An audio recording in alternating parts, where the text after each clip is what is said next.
where power is measured in zeros, and silence is often mistaken for absence, one quiet act of kindness begins to unravel the hierarchy of indifference. A black janitor, unnoticed and uninvited, sings softly as she works, and a billionaire's mute daughter listens.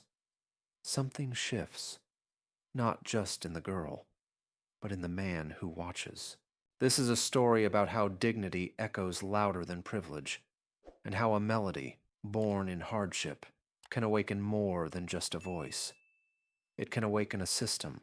The morning light was still pale over New York's skyline as Aisha Moran stepped out of the subway, steam curling up from the grates beneath her boots. She moved briskly through the narrow alley behind Willow Heights Academy, a place where children of CEOs and senators wore custom uniforms and rode in Blacktown cars with silent drivers. Her entrance was never through the carved oak double doors like theirs.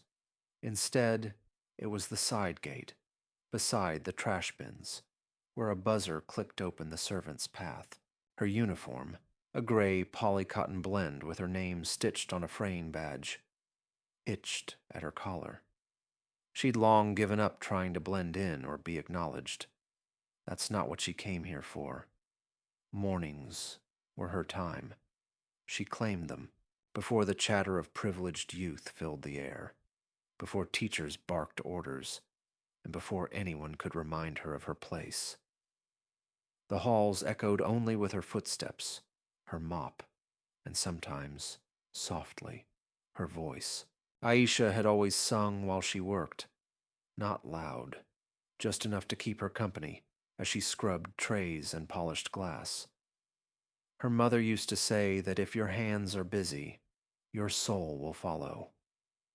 Singing made the soul feel less heavy, so she sang. Spirituals sometimes, or old Billie Holiday tunes. Today it was summertime, slow and aching.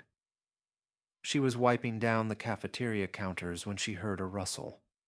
Not a janitor's rustle. A smaller sound. Turning slightly, she caught a glimpse of her. The girl. Sitting alone again near the reading room window, cross-legged in a velvet chair far too big for her. Aisha didn't know her name then, just that she never spoke. The girl watched the world like someone watching waves crash behind glass, unable to step in, but mesmerized by the motion. Something about that stillness hurt to look at. Aisha kept singing, not to her, just into the air. The girl didn't move, but something flickered in her eyes, like a string pulled tight. The next day she was closer, sitting on the hallway floor, knees drawn up, eyes wide open. Aisha gave a small nod, not missing a beat of the lullaby drifting from her lips, and again the girl watched, not moving, not blinking too much, just watching. By the third morning, they were almost face to face. Aisha was changing the trash liner in the corridor bin, humming, "A change is gonna come." The girl's fingers tapped gently on the floor in rhythm.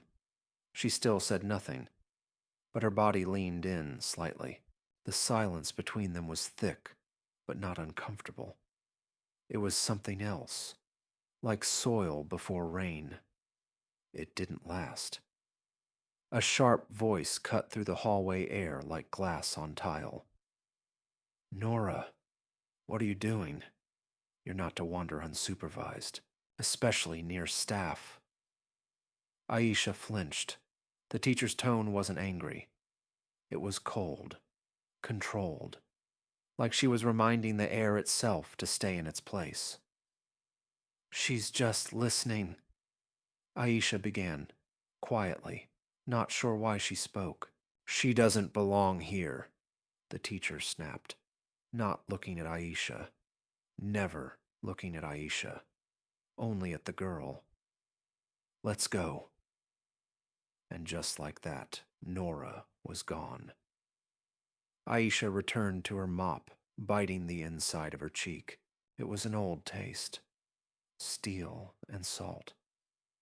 She'd tasted it before, in interviews where her resume vanished beneath a single glance, in rooms where her voice meant labor but not presence. Later that day, she was called into the office. The head of custodial services had a smile that never quite reached his eyes. "We've had a concern," he began. "You're paid to clean, Ms. Moran, not to socialize." I didn't speak to her, Aisha said calmly. She listened. "Well, that's not your responsibility. Children like her need professional care. This isn't some after-school program." He didn't say what he meant, but she heard it all the same. She went home that night, sat on the edge of her narrow bed in a basement apartment she shared with her cousin and 2 cats, and stared at the ceiling for an hour. She didn't cry, not because it didn't hurt, but because she didn't want to waste water on what couldn't be washed away. But the girl returned. She came the next day, this time with intention. Her hand clutched something tight, a small notebook. She didn't open it, just held it like a talisman. Aisha was vacuuming, and for once, she paused. Not much, just a beat. Just enough to say, "I see you." That was when the silence broke. The girl didn't speak, not with her mouth, but she hummed. Just one note, unsure, soft, but unmistakable. Aisha froze. She turned, slowly. "Was that you?" Nora nodded, a tiny nod, as if afraid it might be taken back. From around the corner, footsteps pounded. Then another voice, not angry, but urgent.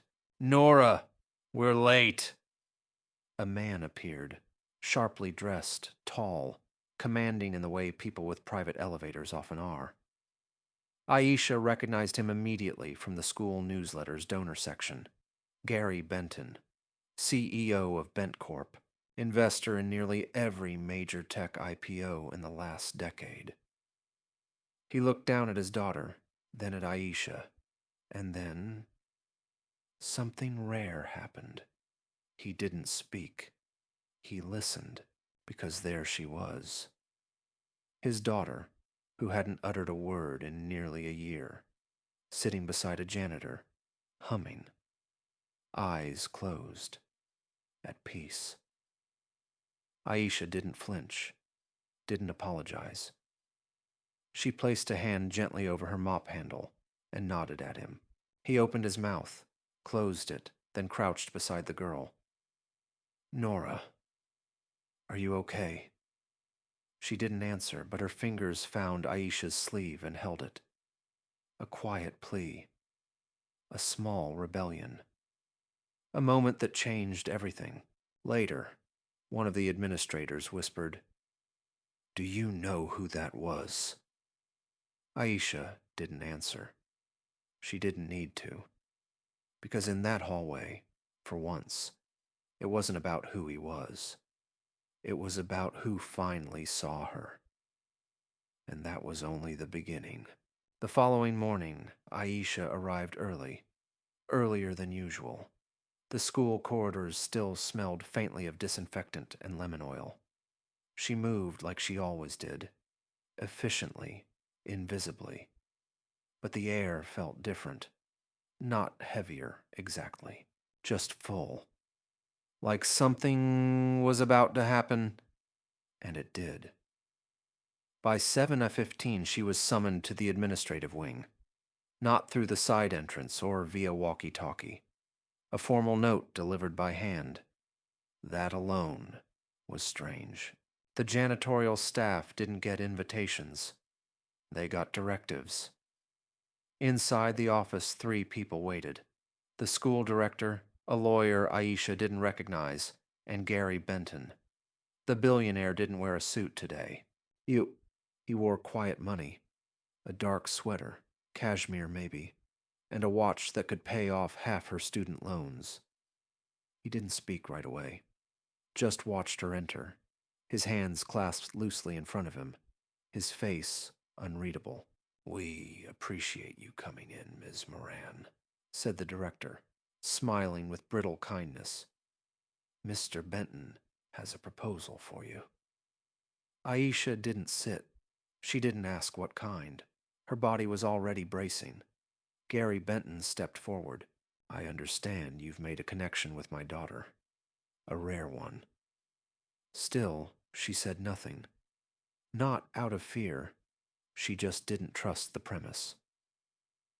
"I'd like to offer you a position," he continued, "as Nora's personal aide, companion, someone she trusts. We'd adjust your title, your pay.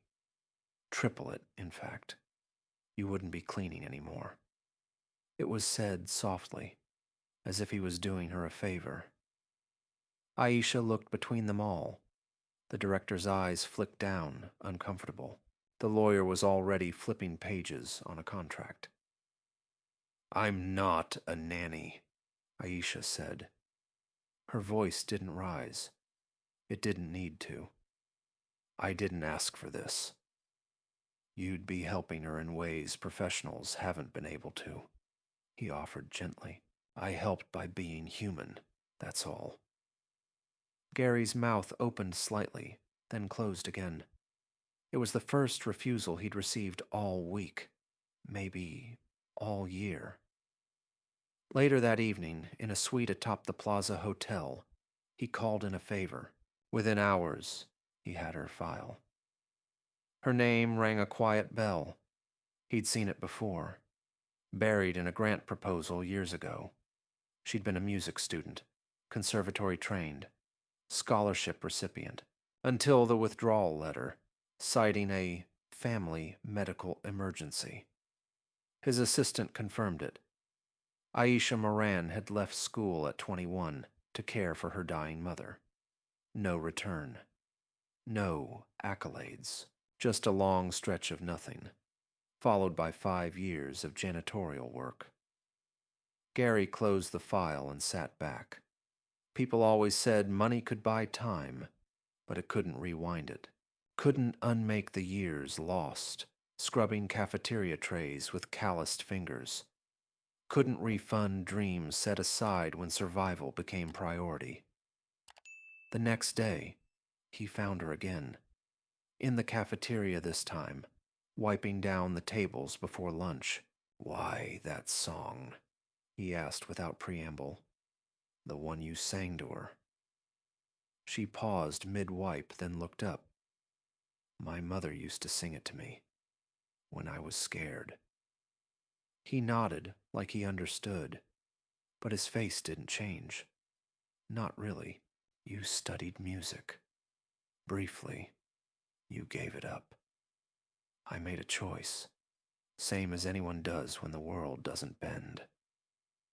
Gary frowned, but it wasn't fair. Aisha looked at him for a long moment. "Fair's never been the point, not for people like me." He didn't challenge her. He just stood there, silent, like he was standing on the edge of something he didn't know how to cross. That week the school pulsed with tension. Whispers about the girl, the janitor, the CEO. One teacher called it inappropriate. Another, younger, braver, said, "Maybe it's exactly what we needed." The staff meeting turned icy when the director made a veiled reference. "We must remember roles. Structure exists for a reason." Aisha's name wasn't mentioned, but it didn't have to be. Everyone understood, and then it happened. Nora made a sound, not a word, not a sentence, but a tone, a syllable, a quiet in the middle of Aisha's song. It rang out like a bell dropped into a still pond. Her therapist was stunned. Her teacher cried. Her father stood motionless in the hallway, trying not to blink too fast. The next day, it hit the news, not the sound itself. But the story. Mute heiress speaks after connection with janitor. Tabloids, morning shows, a PR circus. Reporters parked outside the school. Someone leaked Aisha's name. They came knocking with microphones and offers. A book deal. A profile. An interview with Oprah's team. She said no to all of it. Because this wasn't about a spotlight. It was about a moment between two people. One who had lost her voice, and one who had never been given a platform to use hers. Still, the pressure came. Papers slid across desks. Contracts slid under doors. Lawyers slid into inboxes. Gary made one more offer. A foundation, he said, in your name, for children like Nora. Music therapy, speech support, arts access. You'd lead it. Fully funded, independent.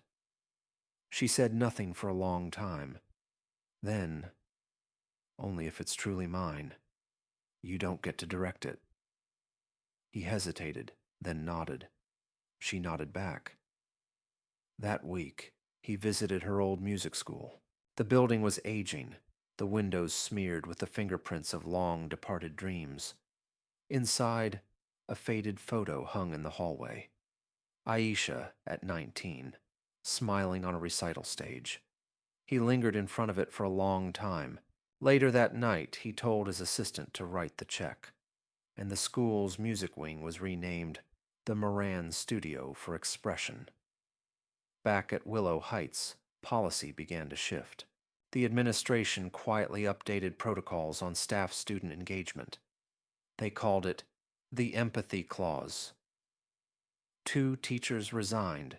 3 others signed up for Aisha's methods training. And as for Nora, she began to hum more often.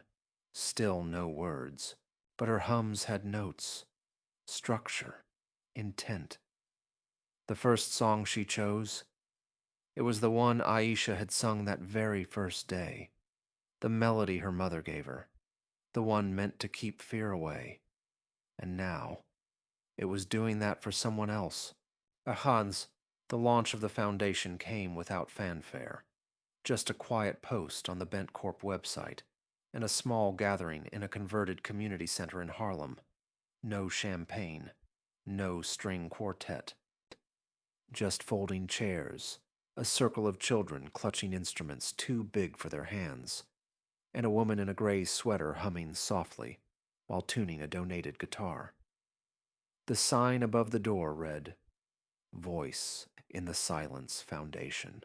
Inside, the space was painted with murals, colors stretching wide like sound waves. Kids who'd once flinched when spoken to now leaned into rhythms, pressing piano keys, painting lyrics they couldn't yet say. Some made sounds, others made stillness feel musical. Aisha didn't sit on a stage. She sat among them. That was the deal. She wasn't here to be someone's mascot. She was here to be useful. And it was working. By the 3rd week, a 5-year-old girl who hadn't spoken in 8 months repeated a single word. Again. She wanted to hear the song again. Word spread fast. Other schools took notice. A charter school in Newark implemented a similar program. A district in Baltimore sent their curriculum director to observe. The foundation's inbox flooded with letters. From parents, speech pathologists, even a few skeptical principals who couldn't argue with results. Meanwhile, at Willow Heights Academy, the culture began to change in quieter ways. Janitors were now introduced by name. Lunchroom staff were included in monthly meetings. The art teachers started leaving blank sheet music pages on the message board with the words, Your turn. One day, a 2nd grade class requested that Miss Aisha teach them a lullaby. No one told them she didn't work there anymore. In the background of it all, Gary Benton moved differently now. Not entirely changed. Billionaires rarely are. But altered. A man used to being obeyed was learning to listen. and that learning looked awkward on him, like a tailored coat worn one size too tight. He still had opinions, still arrived in silent cars and wore watches that could fund entire clinics. But sometimes he took the long way through the school halls, just to hear the sound of his daughter humming behind a classroom door. One evening, he approached Aisha at a foundation roundtable. "I've been thinking about expansion," he said. "Global." She shook her head. "We're not a brand. We're a promise." He smiled, just a little. "That's what makes it worth growing." She didn't say yes, not right away, but she didn't walk away either. Weeks later, she stood behind a podium at the Bent Corp annual forum. A sea of tailored suits and press badges filled the room. For once, they were all looking at her, and not through her. "I'm not a therapist," she began. "I'm not a specialist. I'm not a miracle worker." Silence. "I'm a person who paid attention when it was easier to ignore. And that attention, that moment, changed someone's life." She paused, then added, "Maybe more than one." The room was still. Then, slowly, applause. In the front row, Gary clapped without reserve. Later, during a press interview, he said, "She didn't ask for permission. She just acted. That's leadership." That quote circled the internet for weeks, repackaged in motivational graphics and business blogs. But the real story stayed in the places the cameras didn't see. In after-school rooms where a stutter became a stanza, in playground corners where a whisper became a shout, in households where music became medicine. One day, Gary invited Aisha to his office. No agenda, just conversation. "I want to offer you more responsibility," he said. "Run the program nationwide. Not as staff, as a partner." She took her time responding. "You don't want to manage me. You want me to lead." "Yes," he admitted, "because I can't teach what you know." She agreed, but only with final say on curriculum, hiring, and the board structure. It was the first time in his life Gary Benton signed a contract where someone else had more power than he did, and he meant it. The ripple effects came quickly. Applications flooded in from educators, counselors, and former custodial staff who had stories like Aisha's. Degrees gathering dust, dreams shelved, talents overlooked. They weren't looking for charity. They were looking for a chance. And this time, someone was answering. The program launched pilot sites in Detroit, Oakland, New Orleans. Local artists joined forces with speech therapists. Cafeterias became studios. Closet spaces turned into sound booths. By year's end, 300 students had regained partial or full speech through musical expression. At a gala event marking the Foundation's one-year milestone, Nora stood on stage beside Aisha. She didn't say anything at first. Then she lifted the mic, looked out at the sea of people, and sang. Not the whole song, just the first verse. The same lullaby Aisha had sung that first day. The crowd rose to their feet, not for the note, but for the silence it broke. In the back of the auditorium, unnoticed, Aisha stood quietly, her foundation blazer draped over a chair. She didn't wave. She didn't cry. She just smiled, and when the event ended, she slipped out a side door. Back at Willow Heights Academy the next morning, she walked alone through the now empty corridor, past the trophy case, the art wall, the renovated music room. She stopped at the janitor's closet, now freshly painted, with a new plaque that read, "Support Room, Staff and Student Wellness." Inside, the mop and bucket were gone. In their place, shelves with books, art supplies, a small keyboard. She reached into her coat pocket and pulled out her old name badge. A. Moran. Janitorial Services. She left it on the windowsill, and written across the plastic badge in permanent marker were 3 words. She saw me.